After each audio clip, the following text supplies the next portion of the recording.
Hey guys, welcome back to the channel. So today I thought I'd cover some basic steps that I take before I start on a piece of driftwood. A lot of people have said, well, I don't know what to do with this piece, or maybe it's a round piece or it's a hollow piece. And so I've got three pieces today that I'm going to show you and share with you and kind of talk about my thought process, and maybe even get started on finishing a couple of those or prepping a couple of those to where might influence you or inspire you, or at least give you an idea about that piece that's been laying around forever, right? So before I get doing that though, make sure and give me a like or a subscribe. We are cranking close to 500 really soon, and I really just appreciate all the comments and the interaction. So let's go take a look at these pieces here that I've got. So I'm going to start with this guy right here. Actually, I'm going to start with this one. Believe it or not, so this is a piece we got out of Lake Buchanan. I've had this for 20 years. It's hilarious because at one time I had it painted. You can still see, you can still see some of the paint. It was some kind of creature that it had a long tail. You know, you can kind of get the idea. Oh, and it's holding a rock now, apparently. That's weird. But it's been sitting in the backyard since I moved into this house, so that's 11 years. At any rate, the way that I'm going to finish this one is very different than the way I might finish something like this. Now, this is a piece from the beach. You can still see the sand on this thing. It's flat. It looks like part of the outside of a hollow tree. You can see that on the back side. I love pieces like this because you don't have to do a whole lot of work on the back side. You can just use a sander. Something just happened. Oh, a piece broke off. Anyway, so I like these types of pieces because you don't have to do a whole lot of work on the back side. The front side, really, just with a sander, would get you something that looks really pretty amazing. You put a simple hook on the back of it and hang it on the wall. You could put a string of lights, battery operated or other, back behind it and kind of just do an offset lighting. Either way, it's really fantastic. Okay, but again, I'm going to finish that one much different than the first one. And then I've got this piece right here. I don't know if you can, let me see if I can get a little closer. So my son and I pulled this one out of the beach as well. And it was just water soaked, super, super heavy. And originally I thought that on top of the, I could make some type of a table out of it. But yesterday, I started messing with the bark and it's just falling all to pieces. And quite honestly, it may be gone. And so that piece is going to require a different technique than the other two pieces, right? So I thought I'd try and just work through that process, share that with you. Hopefully, again, we'll learn something together. But anyway, we're definitely going to make a big old mess today, so let's go.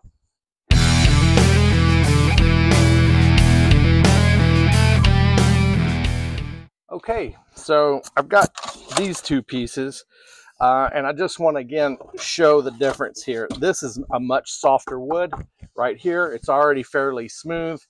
A sander, and this thing's going to clean up really, really nice. This other piece that I've had forever,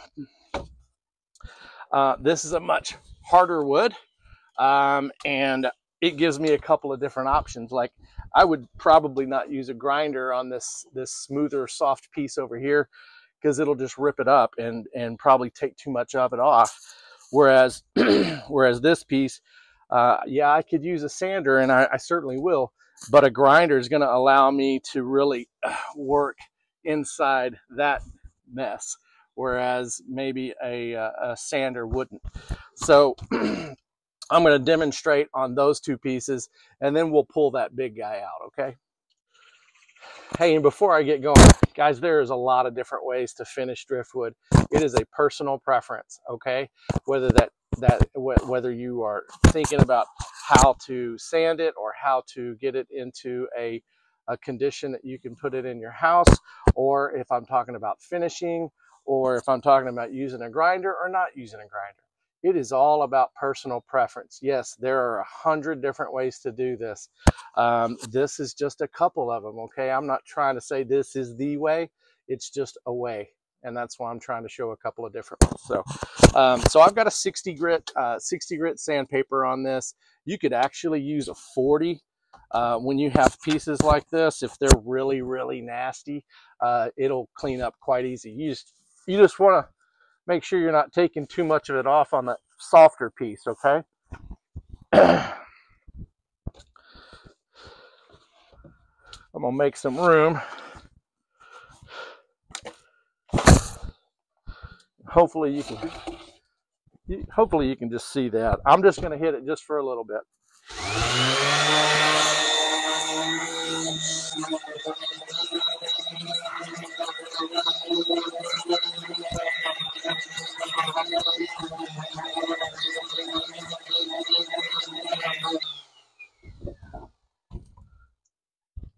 Organic piece.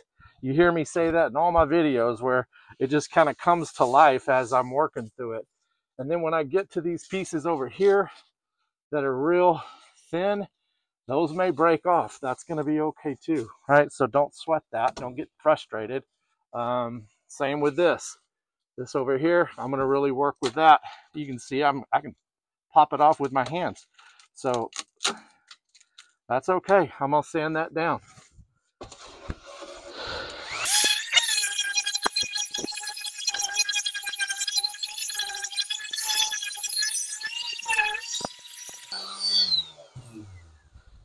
Yeah, see, that's loose enough right here where I could probably just peel it off. Yeah, which is fine. There we go. See? Yeah, I just tore it off.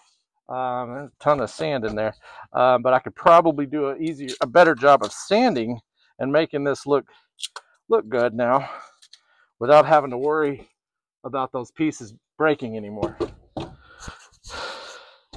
I'm just going to show you on this little piece. I'm not going to finish this whole thing, but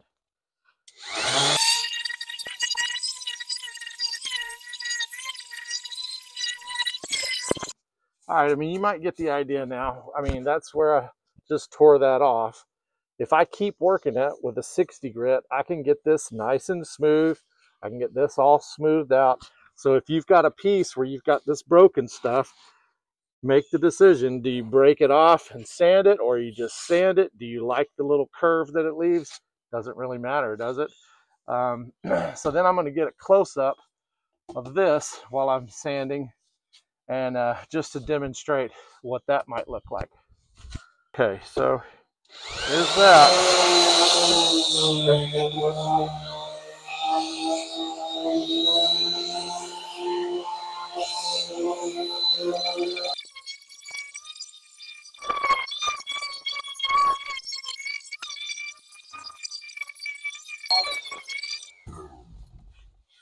Yeah, so you can see it's still really rough, right? I mean, it's not something that looks fantastic, but that was only about a minute and a little bit. So I can continue to do that same amount of pressure, which is not very heavy. I would start with that 60. I might go up to 120 and then up to 220, 320. 320 is typically about as much as I do on these pieces. It just really depends. So, okay, so that's enough of this piece. I just wanted to give you an example on this one. And hopefully on the back, you would do the same thing.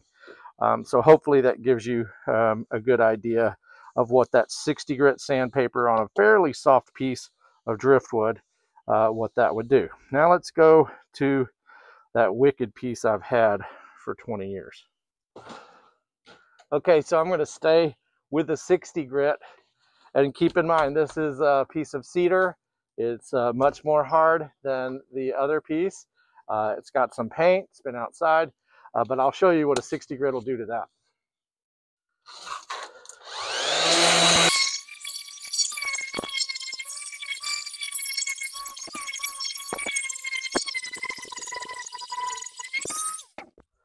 Okay, so that was just under 2 minutes, and you can see, you can start seeing the grain.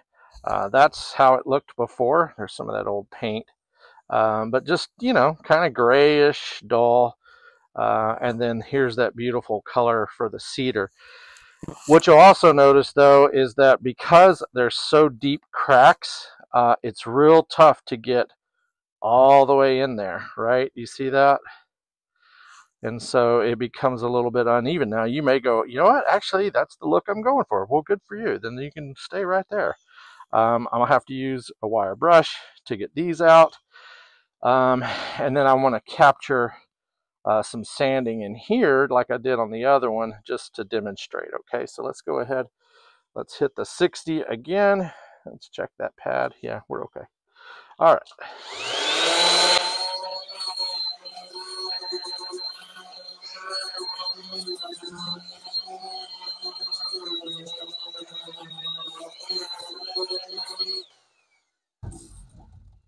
Okay, so that gives you an idea. I mean, that's hardly any time at all. And you would just continue, if this is the texture that you want, you would continue with 60 grit all over. I will tell you that you get into these little pieces where it's super twisted. And that's going to be tough with an orbital sander, right? So you may have to use your brush, you may have to use a Dremel, possibly some other different types of sanding discs. For me, because there's actually a look that I'm going to go for, I'm going to use a grinder just to even this piece out right in here, and then possibly get this all blended. And I'll capture that here momentarily, okay? Okay. This thing's kind of awkward, so I thought I'd use the jaw horse and see if I can get it stabilized a little bit better than what I had it. Maybe like that. We'll see.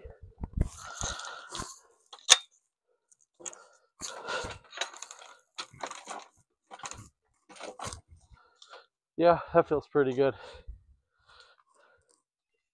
Okay, so you can see where I started opening up this more right here, this little cavern here, taking off some of that top, you know, this kind of just old and rough, weathered, to where I can expose some of this. Still got some got leaves all up in there. It's got a cool little hole in there. You can see that. So here, this is going to be really cool. I'm thinking maybe some kind of a mouth, like it's a mouth and maybe a fin. I don't know, but you get the idea. A grinder is going to make this really quick. You just have to be careful. Make sure that this is, whatever piece you're working on is stable. You can tell by the dirt on my hands and my arms, it's very messy, so dust mask. And you know, make sure that you're outside or that you have a dust collector, because this is a mess. I love it, right? And you can see this piece. So I will continue to work on that, but I wanted to get to that other big piece like I promised, and talk about how we might start working on that one. Okay, if you saw me carrying this thing, you'd be like, dude, that dude is freaking stacked.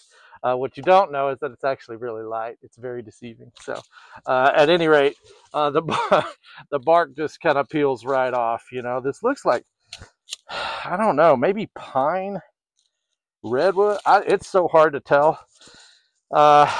And so as I mess with it, I see these huge cracks in here. Let me get a better picture. Hold on, you'll appreciate this. Yeah, I mean, this thing looks like something crazy. I mean, huge crack right here, crack. But I have a hunch that underneath all of this old bark, underneath all that, I think there's a piece in here. You know what I'm saying? But I'm gonna have to get through this in order to get there. Now, I can sand it, which I'm going to. I'm gonna show you what a sander's gonna do with a 60 grit. And then I'm gonna do the grinder. Not the whole thing, but I've got to get this thing whittled down to where I can see if this is gonna be salvageable or not. So I figured you'd appreciate that visual. All right, let's see what that 60 grit does. It's still pretty coarse, even though it's getting wore here. That's fine. I'm just going to work on it right in here.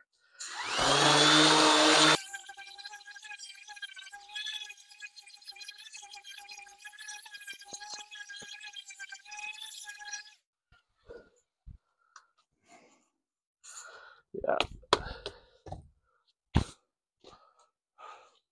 I'll tell you what, I can't tell.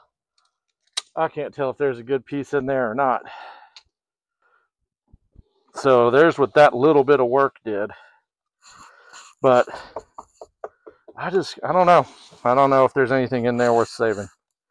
That's unfortunate because I was excited about this piece, but let me hit it with the grinder. So there's the sander. I'm gonna do grinder right next to it. And this is gonna get messy. So watch the fun. Okay, so I'm not gonna put it in the jaw horse. I'm actually gonna leave it right there.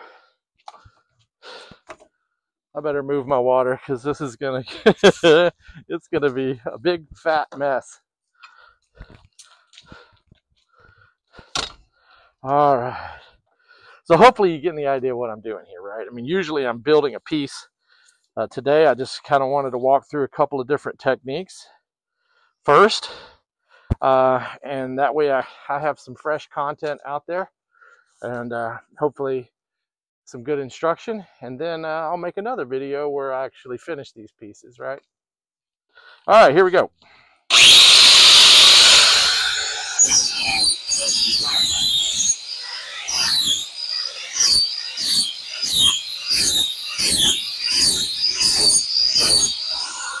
Woo! Was knocking the hell out of that.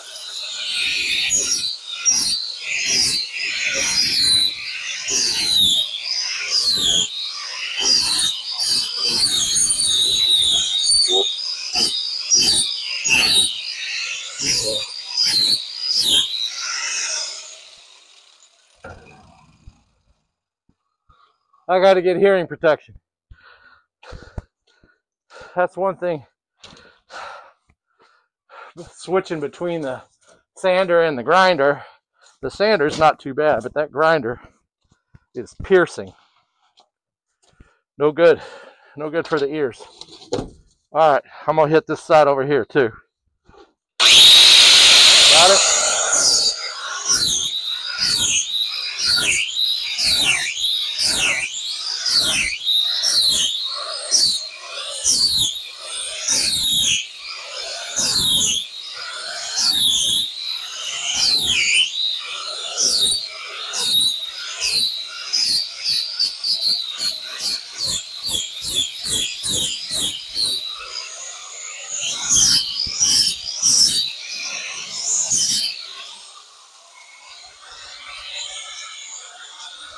This is a mess. That is for sure.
All right. So what you're starting to see is all of that really soft stuff coming off really easy. And then I end up getting into something a little bit more sturdy. Now, granted, it's still fairly soft, but I mean, that crack looks nasty. So does that one. But it may just be a superficial crack and not all the way through. Very possible. So I'm just going to keep hitting this with a grinder, right? And then we'll flip it over. Flip it over and you get that side, right? This thing looks freaking incredible. But the more I look at it, I'm like, yeah, this is cracked pretty badly. But we'll see, okay?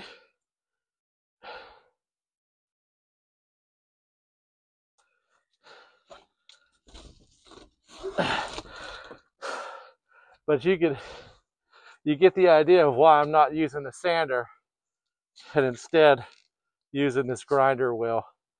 Now I could actually go with the one that's got the 6 or the 8 teeth to it, but I think I'm going to stick with this one.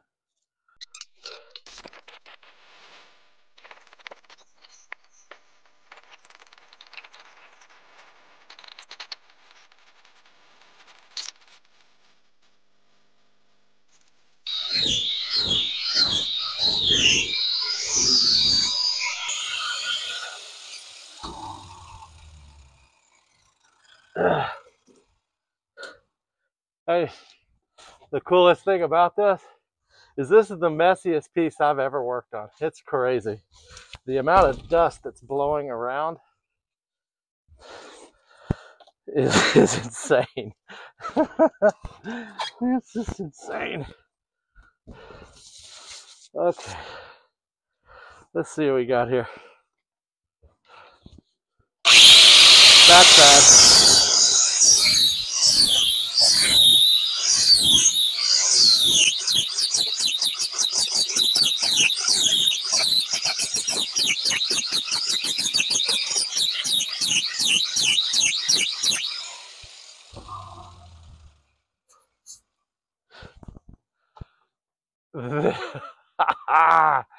This thing is blowing dust. My neighbors are gonna hate me.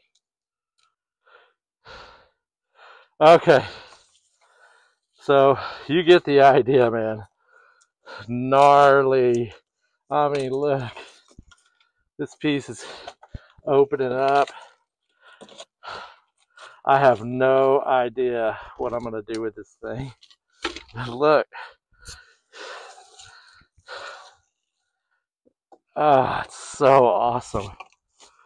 Oh, let's turn this over. Sorry. There you go. I like how this piece is holding together. This bark. It looks like a bird wing.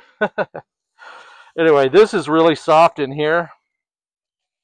And it's really soft down this middle core. I don't know, disease or bugs. So I do see that once I get through all this, we're going to be in good shape. So that will be a piece for another day, right? Woo! All right, so that's about going to be a wrap today, but hopefully that goes over. The technique that we used with this was just the sandpaper, and I'm going to continue to do that with this piece. There's no need for me to hit it with a grinder. 60 grit, 120, probably 320 in the end, and then we go in with whatever type of finish that we want to put on that, whether that be tongue oil or something else, beeswax. Then you've got this piece, right? This is my cedar piece that I've had forever. And so I was hitting that with a sander in this spot, but the grinder using it over there, and I will continue to do that to make this piece. And then as it takes shape, we'll figure out what we need to do. And then last but not least, this gnarly guy, right? So this thing is going to be a blast, and I'm super excited about this. I don't know. You can still feel a lot of soft wood, and I will continue to knock all of that off. But this one's going to be a prize. That's for dang sure, right? So anyway, hey, thanks for you guys stopping by. Make sure and give me a thumbs up, subscribe. Let me know what you think about these processes, and I will continue to follow up with this video with the completion of these other ones. So stick around, look for new videos, say hello whenever you want to, and y'all take care, okay? Thanks.